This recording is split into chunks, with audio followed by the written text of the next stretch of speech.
Sir मुझे उसमें question समझ नहीं आ रहा है कि जैसे उसमें करना क्या है।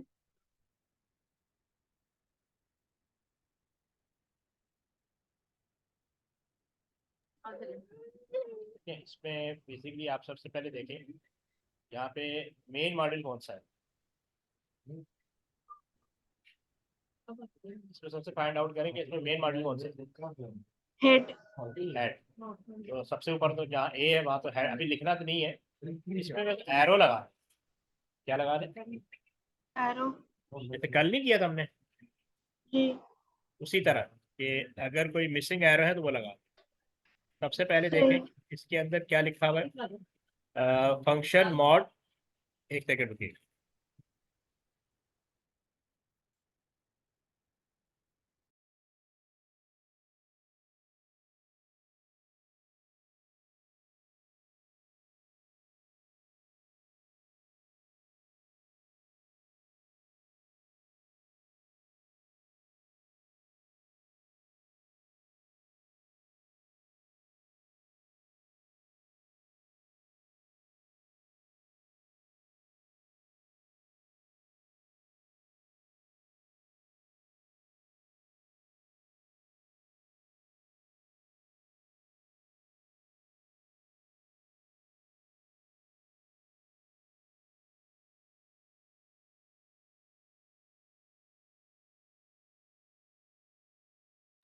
इसमें देखें सबसे पहले देखें फंक्शन मॉड वी जो है ये S2 इसमें पैरामीटर पास हो रहा है ST और रिटर्न करे बूलियन।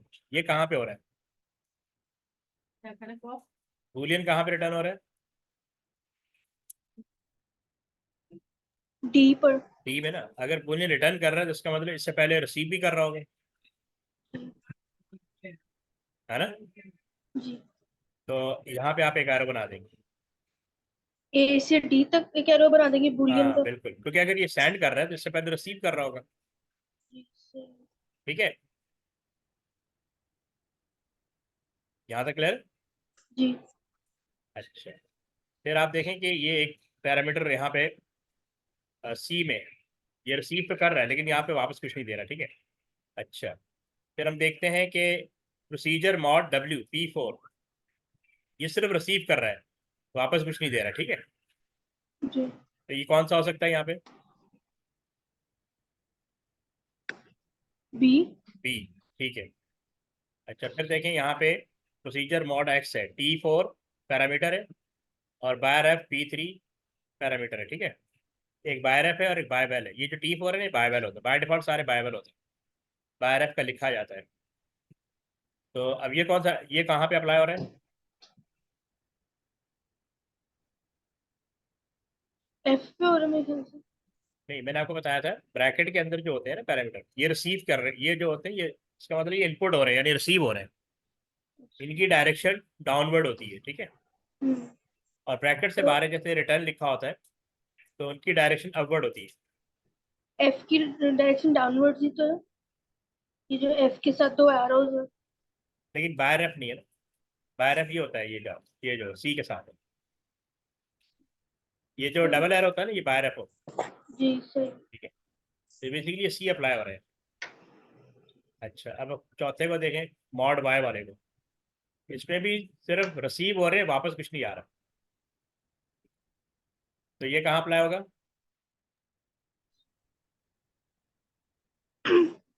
ये मेरे ख्याल से एफ पे हो। हाँ ये एफ पे होगा बिल्कुल ठीक है। अच्छा अब यहाँ देखें फंक्शन मॉड जेड पे ये रिसीव भी हो रहा है वापस भी दे रहा है। ठीक है जी। तो ये किस पे हो रहा है। मेरे ख्याल से ई पे हमें एक और एरो बनाना होगा। हाँ टू वर्ड ई क्योंकि ई वापस दे रहा है ना रिस्पॉन्स दे रहा है। तो फिर आपने डी से ई एक एरो बना लो।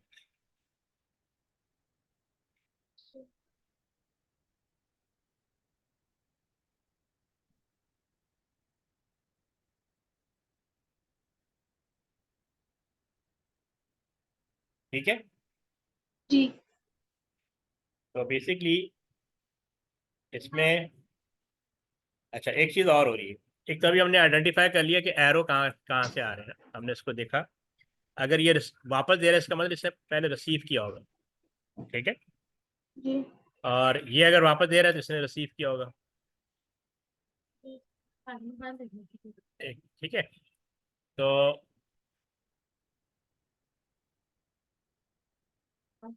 अब यहाँ पे एक और चीज हो रही है कि यहाँ पे एक वर्ड लिखा हुआ है रिपीटेडली। क्या लिखा हुआ है? रिपीटेडली। रिपीटेडली का मतलब क्या होता है? लूप्स। जी। तो वो हम कहाँ पे शो करेंगे? कल भी हमने किया था। और ए के नीचे एरो बनाएंगे। एरो बना देंगे, ये वाला।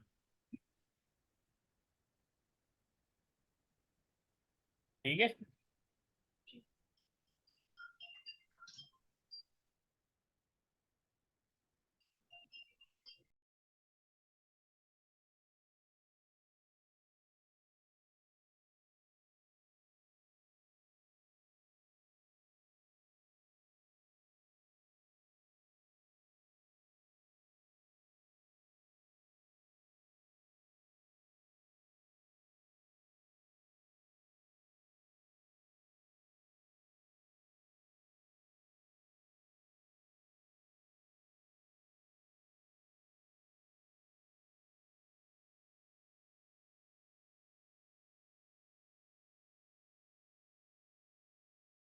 बना लिया आपने?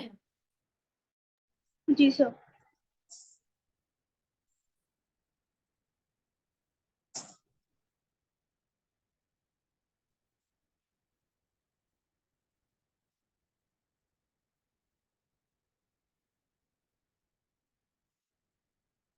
ये देख लें, ये नजर आ गया आपको? जी। ठीक है, ये बना लिया आपने? जी मैंने बनाया। ओके। बस ये ऑब्जर्व करना होता है, उसके हिसाब से बस एरो लगाने होते हैं। कुछ एरो दिए होते हैं, कुछ आपने इसको रीड करके टेबल से लगा लो। अब यहाँ पे देखें, इसको पढ़ें।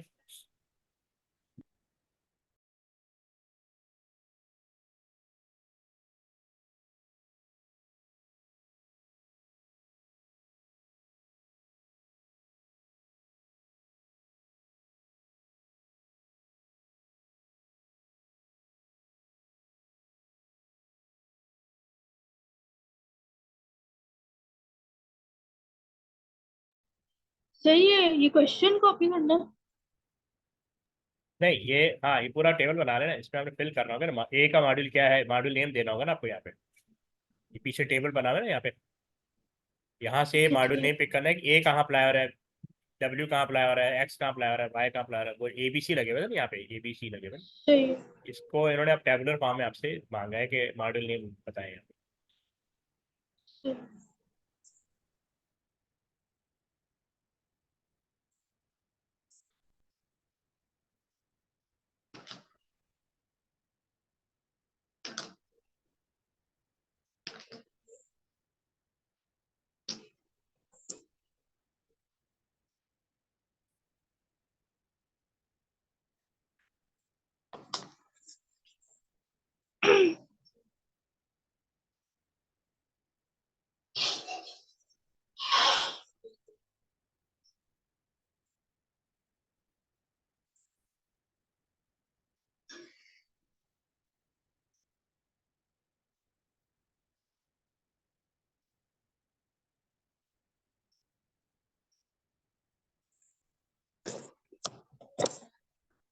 फिजिक्स से ड्रॉप कर दिया ना? आपने नेमिंग कर दी? Physics math. एक दोबारा। मिनट से कर रही हूँ। ठीक है, ठीक।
सर मुझे मॉड्यूल के नेम समझ आ रहे, एक ए तो मैंने कर लिया, बाकी मुझे मॉड्यूल के नेम समझ नहीं आ रहे कि क्या आपने ए का नाम क्या रखा है? है। हेड। और ये बाकी ये रहे ना 5, अभी आपको मैंने बताया था ना। मतलब module V, module W, module X, ये हाँ, ये मॉड्यूल नेम है ना। सही है, ठीक है ठीक।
तीसरा मेरा हो गया। ये देखें, अपने को माइक ऑन है।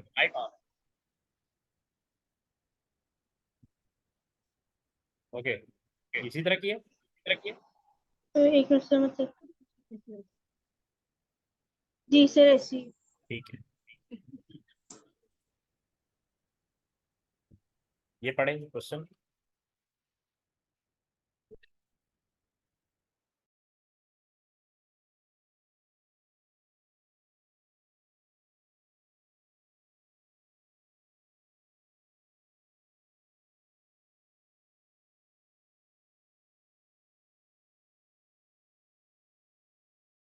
तो आप ये हेडिंग दे देना, बेनिफिट ऑफ कौन सी अप्रोच, स्ट्रक्चर चार्ट, डीकम्पोजिशन।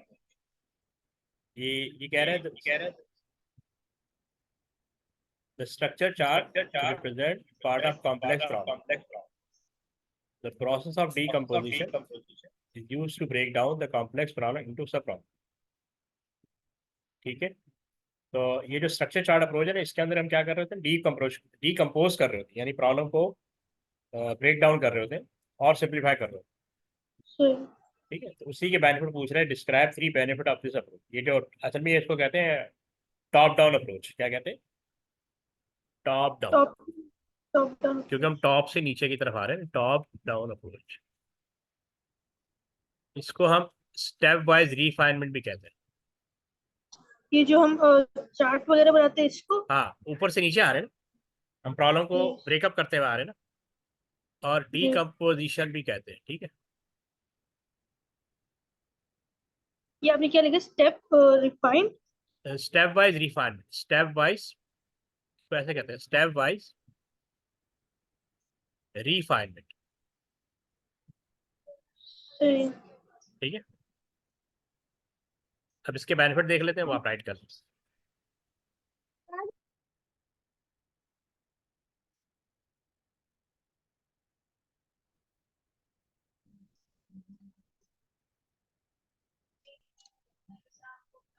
ये हेडिंग लिख लिया हमने।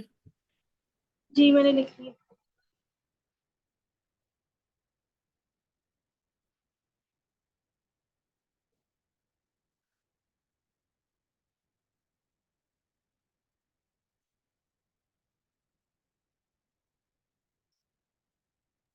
ये राइट डाउन कर।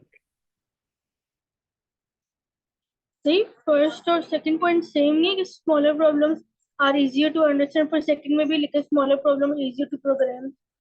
एक पहले लिखा हुआ breaking a complex problem down makes it easy to, पहले एक आप ये हो जाएगा। ठीक है, जी उसके बाद आप लिखिए smaller problem are easier to program और टेस्ट और मेंटेन।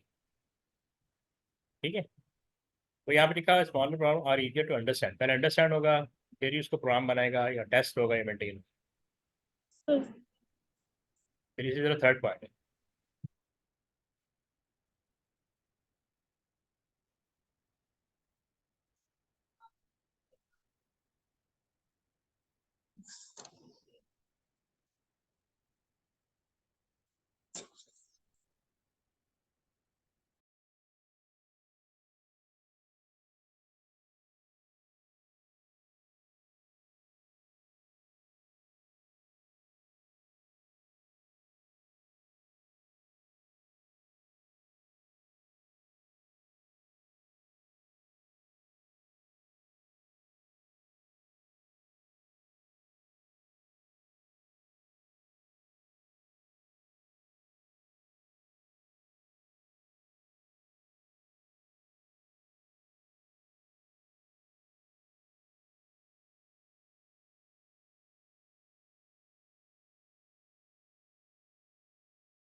तीसरा मेरा हो गया। ठीक है। अब जरा इसको रिवर्स में करें।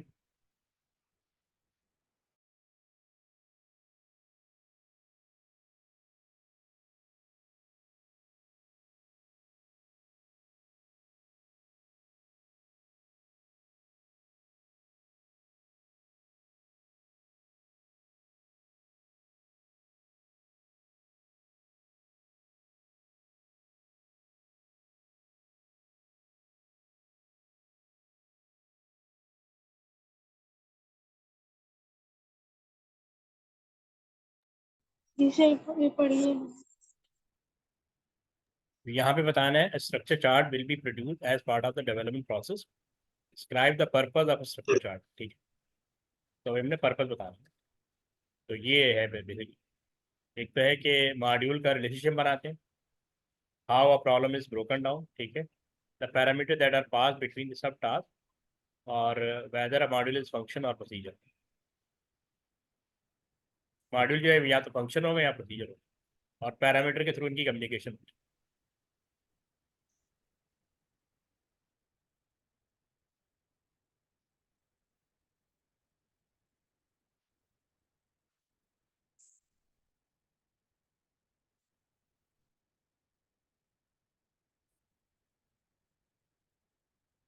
सर सेकंड पॉइंट एक्सप्लेन कर देंगे दोबारा।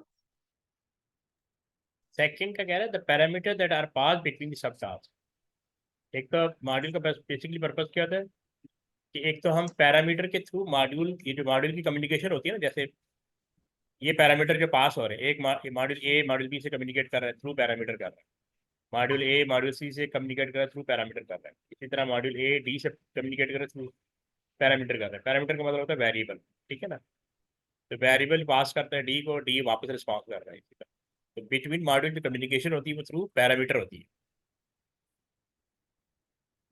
जी सही।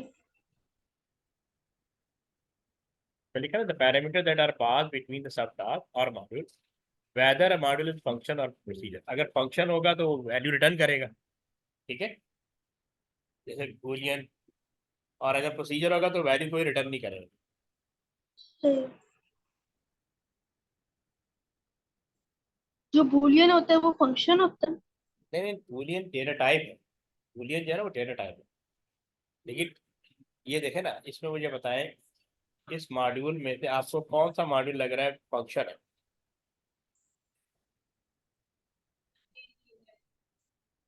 इसमें से बताएं बी सी डी ई ई। एफ। ई। ई बिल्कुल, क्योंकि ये वैल्यू रिटर्न कर रहा है, ये फंक्शन। और ए कौन भी सा तो है? नहीं बी ये भी तो सॉरी डी भी तो कर रहा है। डी, हाँ तो डी भी फंक्शन है। ठीक है, सही। ई रिटर्न कर रहा है डी को और डी रिटर्न कर रहा है ए को। ठीक सही। है, तो ये फंक्शन के अंदर फंक्शन होता है ना, ये main, A is the main function या मेन मॉड्यूल। ठीक है, उसके अंदर ये और डी, बी सी और एफ प्रोसीजर होंगे। ये प्रोसीजर है, ये सिर्फ वैल्यू रिसीव कर रहे हैं, ये रिटर्न नहीं करते। सी में तो जैसे दोनों एरो बने तो हम ये नहीं कह सकते रिटर्न और दोनों कर रहे हैं।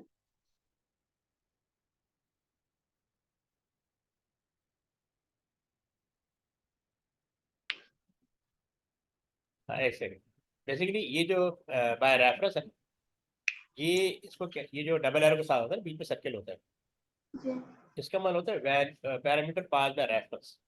ये वैल्यू रिटर्न नहीं कर रहे हैं एक्चुअली, ये इस रेफरेंस का मतलब होता है कि वेरिएबल के एड्रेस को एक्सेस कर रहे हैं और वहाँ चेंजेस परफॉर्म कर रहे हैं, और उस एड्रेस पे जो भी अपडेशन करनी होती है वो परफॉर्म करते हैं। ये होता है प्रोसीजर के साथ। सही।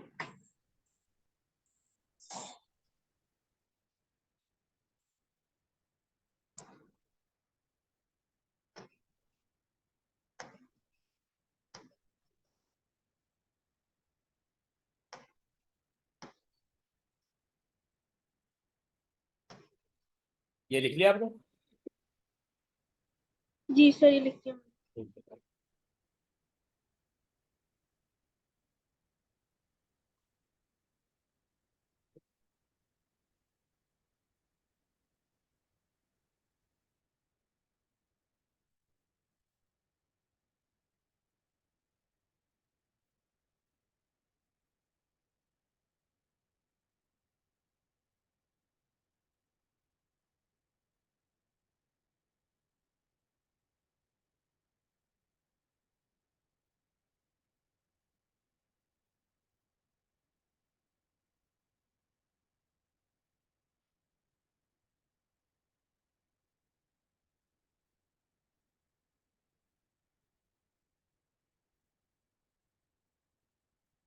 हाँ, अब इसको देखें।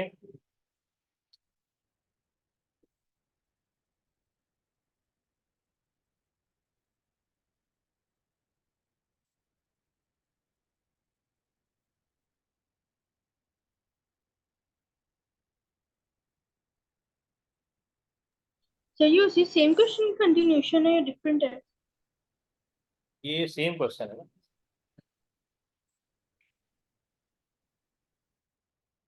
ये पीछे बना हुआ है ना।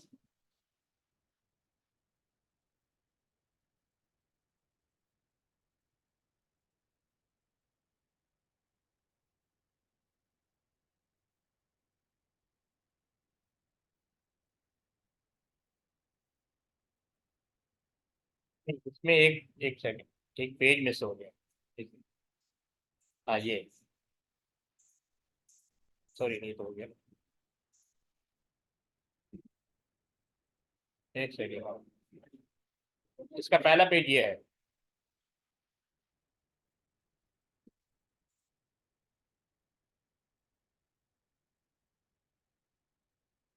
पेज आगे पीछे हो गया, पहला पेज ये है। सही। ठीक है, और इसी को देखते हुए वो बनाना है, स्ट्रक्चर करना है।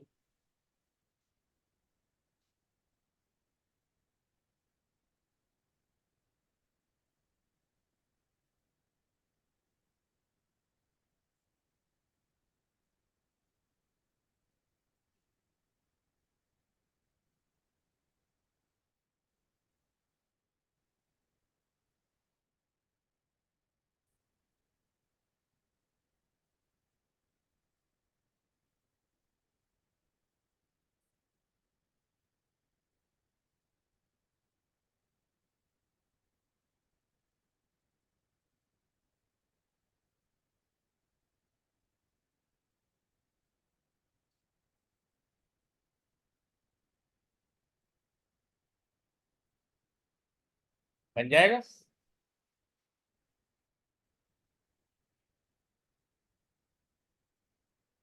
देख रहे थे। हाँ, ट्राई करें।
सर इसमें जो लोन एक्सटेंड में लिखा हुआ है कि कॉल चेक रिजर्व, तो कॉल तो सिर्फ मेन नहीं करता। नहीं, मेन मेन के अंदर जो सब मॉड्यूल होते हैं ना, दूसरे सब उसका भी सब मॉड्यूल हो सकता है ना। जैसे अगर आप पीछे जाए, ये देखें, ये देखो, डी डी एक ए डी को कॉल कर रहे हैं और डी ई को कॉल कर रहे हैं, ठीक है ना। सही। मॉड्यूल के अंदर मॉड्यूल होता है, वो उसका सब मॉड्यूल होता है, सब मॉड्यूल के अंदर भी सब मॉड्यूल हो सकता सही। है।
सही है, चार्ट बना के सिर्फ मॉड्यूल नेम्स ही लिखना है ना। हाँ, उसके मॉड्यूल भी लिखेंगे ना, तो गिवन है, नेम तो गिवन। मैं ये कह रही हूँ डिस्क्रिप्शन तो नहीं लिखनी है जैसे। नहीं, डिस्क्रिप्शन नहीं लिखनी, उनके मॉड्यूल नेम लिखने होंगे और पैरामीटर लिखने ठीक है, सही हो होंगे। गया मेरा। हो गया। जी। ठीक है, इसको चेक कर लेते हैं।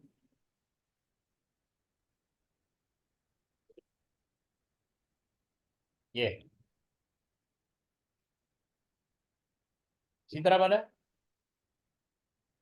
सर तो एरोस थोड़े से गलत हो गए, नेम्स ठीक है। क्या वो मतलब लोन आईडी आपने बुक आईडी लिखा हुआ है, एरो गलत क्या हो गया। डायरेक्शन बस कुछ की हो गई थी चेंज, देखिए, बाकी सही। मैंने आपको बताया था कि एक तो जैसे फर्ज कर लें कि इसमें मेन मॉड्यूल क्या है, अपडेट लोन, ठीक है। जी। ठीक है, लिखा हुआ कॉल आइदर लोन एक्सटेंड और लोन रिटर्न, तो इसका मतलब ऊपर डायमंड भी आएगा, आइदर का वर्ड आ गया ना। ये बनाया आपने। जी। ठीक है। अच्छा, उसके बाद हम आ जाते हैं लोन एक्सटेंड। अब यहाँ लिखा हुआ है call with parameter loan ID and book ID, तो इसका मतलब कौन कॉल कर रहा है, मेन मॉड्यूल कॉल कर रहा है। किसके थ्रू कॉल कर रहे हैं, पैरामीटर के थ्रू। पैरामीटर का नाम है loan ID and book ID, इनकी डायरेक्शन टूवर्ड सब मॉड्यूल होगी, ठीक है, ऊपर से नीचे। सिर्फ दो पैरामीटर्स भी हो सकते हैं। हाँ, दो तीन भी हो सकते हैं, तीन से ज्यादा भी हो सकते हैं, लेकिन यहाँ पे दो या तीन दिए होते हैं ना, और आपके लेवल पे। अब आप देखें ना, टू वर्ड किस तरफ है, जो जो कॉल कर रहा है वो डायरेक्ट, वो किसी पैरामीटर के थ्रू कॉल करेगा, तो फिर डायरेक्शन उस तरफ होगी जिसको कॉल किया जा रहा है, लोन आईडी बुक आईडी, ठीक है। समझ आ सही। गया। फिर इसके जी। अंदर ही लिखा हुआ है return true if the loan has been extended otherwise return false, तो इसका मतलब ये मॉड्यूल रिटर्न कर रहा है, तो किसको रिटर्न कर रहा है, मेन मॉड्यूल को रिटर्न कर रहा है, क्योंकि ये जी। खुद मेन मॉड्यूल की तरफ से कॉल हो रहा है, तो उसको रिटर्न कर रहा है, तो आपने एक एरर टू वर्ड अपवर्ड बना दिया, टू वर्ड। अच्छा, ट्रू, आपका ये रिटर्न ट्रू है फॉल्स बिकॉज, फिर आपने ये वाला एरो बनाना है जो फिल होगा, बूलियन का। ब्लैक, हाँ, बूलियन का। अब देखिए, इसके पैरामीटर भी इस तरह आ रहे हैं, लोन आईडी बुक आईडी, ये भी मेंशन है, देखें, चेक कौन सा था, loan return called with parameter loan ID book ID, तो कौन कॉल कर रहा है, मेन मॉड्यूल कॉल कर रहा है, ठीक है। तो जी। इसका मतलब एरो की डायरेक्शन किधर होगी, टू वर्ड लोन रिटर्न, ठीक है, टू वर्ड लोन रिटर्न। अच्छा, ये खुद भी रिटर्न कर रहा है, तो इसका मतलब फंक्शन हो गया, return a real which is the value of the fine to be paid in the case of overdue loan, ठीक है। जी। ये हो गया। जी। अच्छा, अब रहेगा ये वाला तीसरा, चेक रिजर्व। अब लिखा हुआ call with book ID, return true if the book has been reserve otherwise return false. अब बुक आईडी किसका पैरामीटर है, ठीक है, मेन मॉड्यूल का पैरामीटर, ठीक है ना। अब जाहिर है चेक रिजर्व कौन कौन कॉल कर रहा है, लोन एक्सटेंड, कौन, लोन एक्सटेंड, क्योंकि यहाँ पे बुक आईडी यहाँ पे, और ये तो यहाँ लिखा हुआ है call check reserve to see whether the book has been reserve for another library user, और return true if the loan has been extended, otherwise return false. तो इसका मतलब ये बूलियन रिटर्न कर रहा है, यानी चेक रिजल्ट बूलियन रिटर्न कर रहा है, ठीक है। और बुक आईडी इसमें उसको कॉल किया जा रहा है, ये मेंशन है इसके अंदर, मेंशन है ना इसके अंदर, ये कॉल रिजर्व वर्ड मेंशन है ना, ये पार्ट क्लियर है। जी यहाँ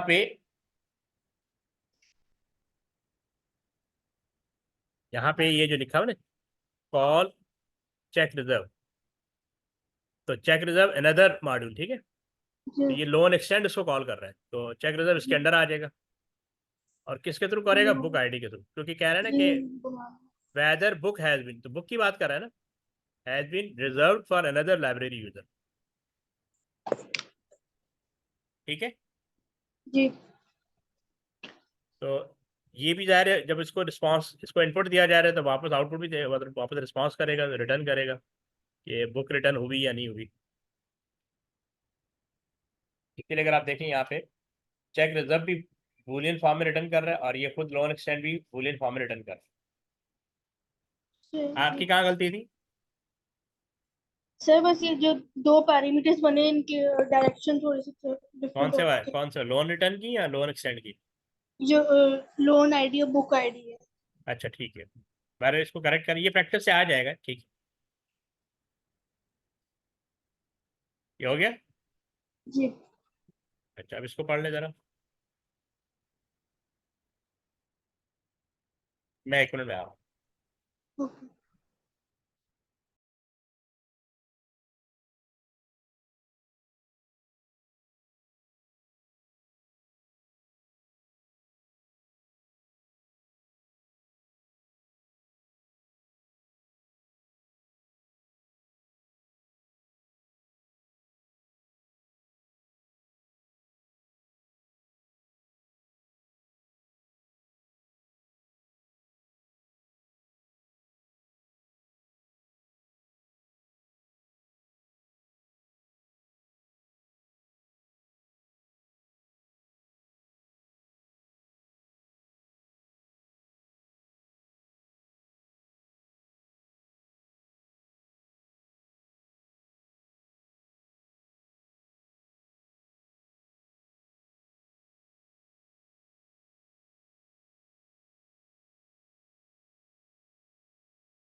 जी पढ़ लिया आपने? जी सर। तो ये क्या कह रहे हैं, क्या सर रिक्वायरमेंट है? थोड़ा डिस्क्रिप्शन चेंज किए और हमें हम्म सूडो कोड लिखना है मॉड्यूल लोन रिटर्न का। हम्म क्योंकि ये जो लोन रिटर्न, जो पहले पहले लोन रिटर्न क्या था, ये देखें, पहले लोन रिटर्न कहाँ लिखा हुआ, ये called with parameter loan ID and book ID, return a real which is the value of the fine to be paid in the case of an overdue, ठीक है। पहले ये एक फंक्शन था ना, बिल्ट इन फंक्शन था ना, जी तो पहले ये बेसिकली फंक्शन था जो वैल्यू रिटर्न कर रहा था। अब वो कह रहे हैं कि इसके अंदर called with parameter loan ID book ID and fine, एक फील्ड और ऐड हो जाएगी, एक पैरामीटर और ऐड हो जाएगा, ठीक है। और कह जी रहा है कि the module code checks whether the book has been returned on time and then assign a new value to fine. The module code checks whether the book has been returned on time and then assign a new value to fine. तो अब इसमें loan ID, book ID are type of string. Fine is a of type real. तो fine जो हम field add कर रहे हैं, ये पैरामीटर ऐड कर रहे हैं, उसकी टाइप है रियल। अब कह रहा है right the pseudo code header for the amended module loan return. Basically अब यहाँ पे कहीं भी नहीं लिखा हुआ है कि ये कोई वैल्यू रिटर्न कर रहे हैं, यहाँ पे लिखा हुआ कि नहीं इसका मतलब ये मॉड्यूल, ये जो है फंक्शन नहीं रहा, अब ये प्रोसीजर प्रोसीजर बन गया, ठीक है। तो और हमने अब जो कि एक चीज़ और, जो फाइन वाली जो वैल्यू है ना, फाइन जो पैरामीटर है, इसकी बेस पे क्या हो रहा है, चेंजेस आ रही है। The module code check whether the book has been return on time and then assign a new value to fine. जब वो चेक करता है तो इसका मतलब इसको वैल्यू असाइन हो रही, नई वैल्यू असाइन हो रही। तो जब भी वेरिएबल के वैल्यू में कुछ चेंज आ रहा है, इसका मतलब उसका एड्रेस पास हो रहा है। और जब भी उसका एड्रेस पास होगा तो उस वो जो पैरामीटर है ना, बाय रेफरेंस बन जाएगा। ठीक है, सही, बाय रेफ फिर से एक्सप्लेन कर देंगे? मैं बताऊँ, बाय रेफरेंस हम उस वक्त यूज करते हैं जब हम किसी वेरिएबल का एड्रेस पास करते हो, और जब हमें उसकी वैल्यू के अंदर चेंजेस लाने हो, किसी वैल्यू को अपडेट करना हो, तो उस पैरामीटर को हम बाय रेफरेंस पास करते हैं बिटवीन मॉड्यूल। लेकिन सही। यहाँ पे एक लिखा है ना, assign a new value to fine, यानी अब जी। फाइन, जब भी बुक लेट रिटर्न होगी तो हम फाइन चार्ज करेंगे। ठीक है, जब फाइन चार्ज करेंगे तो दायरे वो आप यानी हम वैल्यू इनपुट करेंगे, तो वैल्यू चेंज हो जाएगी एवरी टाइम, वैल्यू चेंज होगी जब भी आप फाइन चार्ज करेंगे, एवरी टाइम वैल्यू चेंज जाएगी। तो अब चूंकि वैल्यू चेंज हो रही है, हम एक तरह से अपडेट कर रहे हैं, वैल्यू को अपडेट कर रहे हैं। तो जब वैल्यू को जी। अपडेट कर रहे हैं तो इसका मतलब है कि उसके एड्रेस के अंदर चेंजेस आएगी, बस हमें उसका एड्रेस चाहिए होगा। जी ठीक। सही। तो अब इसका हम देख लेंगे हेडर। इन्होंने सिर्फ हेडर बोला है, सिर्फ वन लाइन कोड बोला। ठीक है, हेडर का मतलब होता है वन लाइन कोड, पूरा सुडो कोड नहीं लिखना। ठीक है। ये देखो,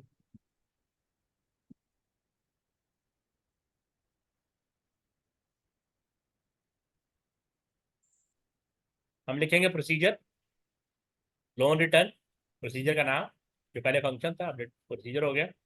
लोन आईडी, बुक आईडी, इसकी डेटा टाइप स्ट्रिंग है। बाय रेफरेंस फाइन, इसकी डेटा टाइप रियल है, क्योंकि फाइन के वेरिएबल में चेंजेस आ रही हैं एवरी टाइम, उसकी वैल्यू अपडेट हो रही है, इसलिए बाय रेफरेंस को पास करें। जी सही।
लिख लिया आपने?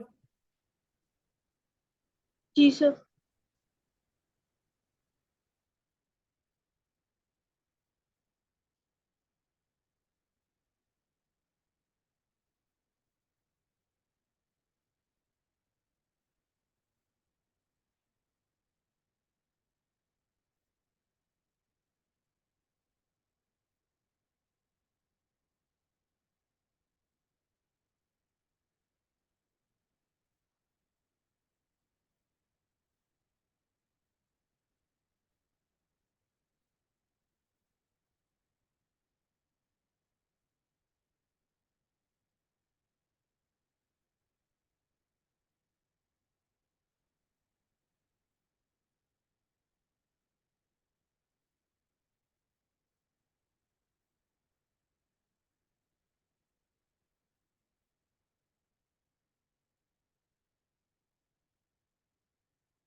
इस टेबल को देखते हुए आपने ना इसका स्ट्रक्चर चार्ट बनाना है। ये अपने पर्पज लिखा था, ये यहाँ पे मांग रहे हैं ना आपसे। Module section 1, call one of the other 3 module, the module call will be selected when the program run.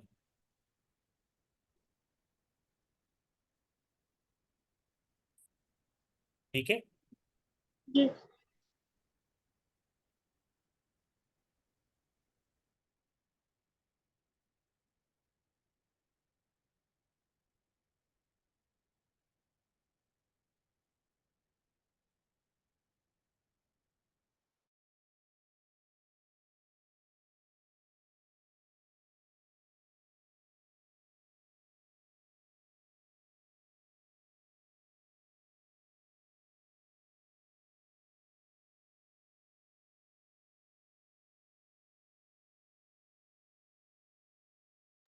Sir आप एक मिनट इसका टेबल दिखा देंगे, पर इसका स्क्रीनशॉट नहीं है।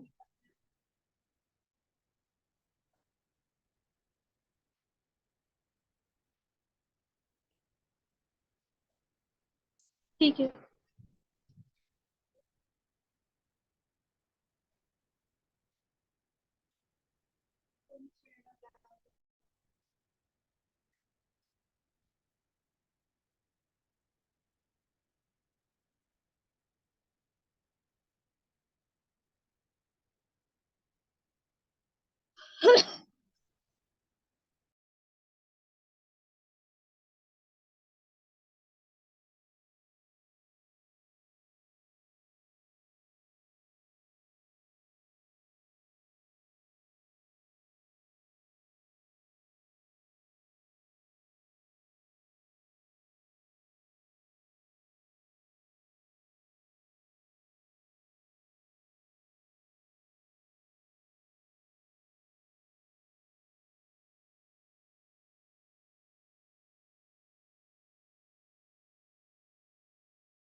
सर ये वाला क्वेश्चन नहीं करना, describe the purpose of structure chart.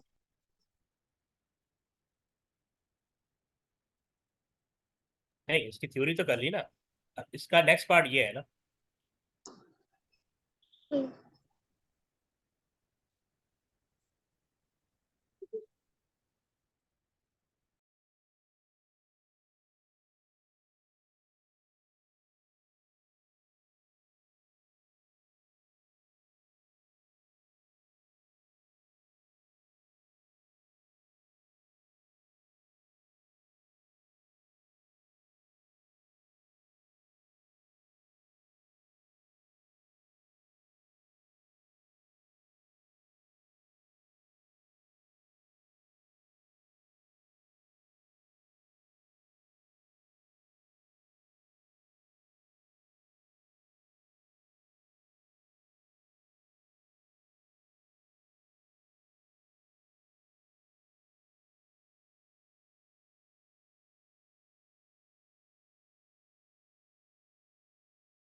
Sir अगर बाय रेफ लिखा होगा तो मतलब होगा कि वो हमें बोथ साइड एरोज बनाने हैं। हाँ, वो जो सेंटर में सर्कल होता है ना, डबल एरो वाला। सही। सही हो गया मेरा। हो गया। ये देखें, ऐसे ही है। जी बट मैंने वो सब वन सी का मैंने दोनों एरोज एक ही साइड पे बना ली, बाकी सही है। कौन से एरो एक साइड बना दिया आपने? जो सब वन सी है, तो इसके दोनों एरोज हाँ, अच्छा ठीक है। एस बी और एस ए मैंने एक ही साइड पे बना ली। हाँ, कोई फर्क नहीं, बनाया तो इसी तरह है ना अपना, डबल एरो। जी। हाँ ठीक है, बाकी सब सही है आपको। जी। ठीक है, तो काफ़ी आज के लिए। जी सर। आप इनको दोबारा रिवाइज कर लीजिएगा, ठीक है। जी सर। ओके। ओके।